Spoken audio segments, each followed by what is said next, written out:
Episode 1, Section 3. At about midday, I went to see Captain. He seemed both weak and excited. Jim, every month I have given you a silver fourpenny. You will bring me a little drink of rum, won't you? The doctor! He started to swear and then said, What does that doctor know about life at sea? I've lived on rum, I tell you. Your doctor said himself 1 glass wouldn't hurt me. I'll give you a golden guinea for some, Jim. I want what you owe my father, that's all. He had been very slow to pay us. I will get you 1 glass and no more. When I brought it to him, he took it quickly and drank it down. Hey, that's better. How long do I have to lie here? A week at least. I can't do that! But he was too weak to get up, and he lay back for a while in silence. Jim, it's my old sea chest they want. If I can't get away, you go to, well... yes, you go to the doctor. Tell him to bring me the magistrates here. To the Admiral Benbow to get all of old Flint's crew, all of them that is left. I was Flint's first mate, and I'm the only one that knows the place. He gave it to me when he was dying, but don't tell the doctor unless they get the black spot on me, or unless you see the black dog, or the sailor with 1 leg. But what is the black spot, Captain? That's a sort of warning, mate.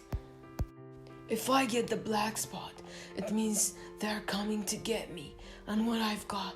Keep your eyes open, Jim, and I'll give you a half of everything.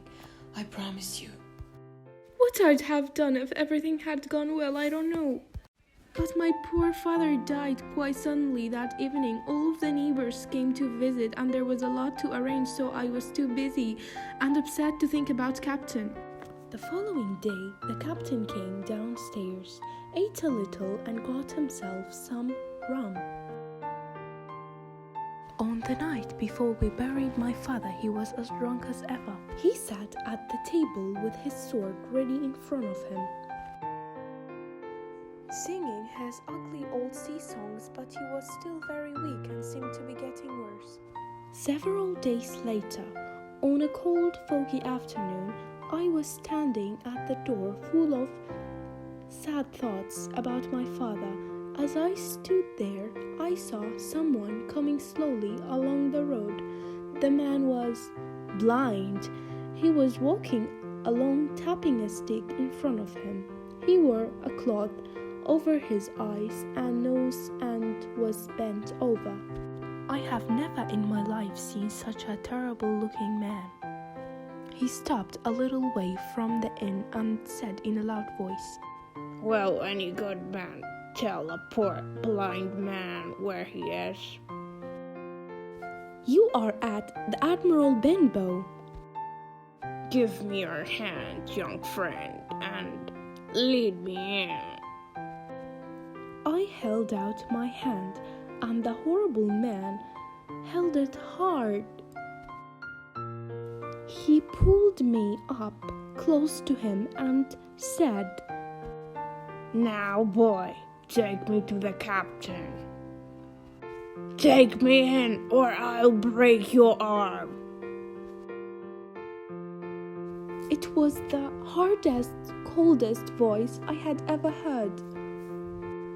I was so frightened that I led him into the room where the captain was sitting.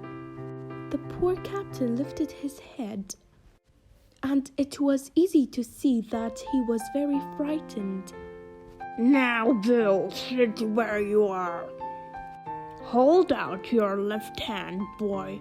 Take his left hand and bring it near my right hand. We both did what we were told, and I saw him put something into the captain's hand, which quickly closed on it. The blind man suddenly went out of the door. I stood without moving and heard his stick go tap-tapping down the street. The captain looked down into his hand. 10 o'clock, I have got 6 hours.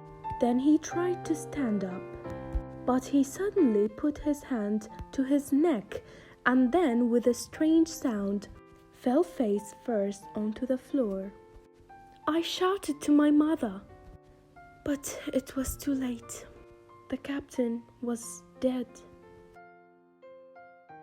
بەم جۆرە هاتینە کۆتایی ئیپسۆدی یەکەم. سپاس کە بینەر بوون.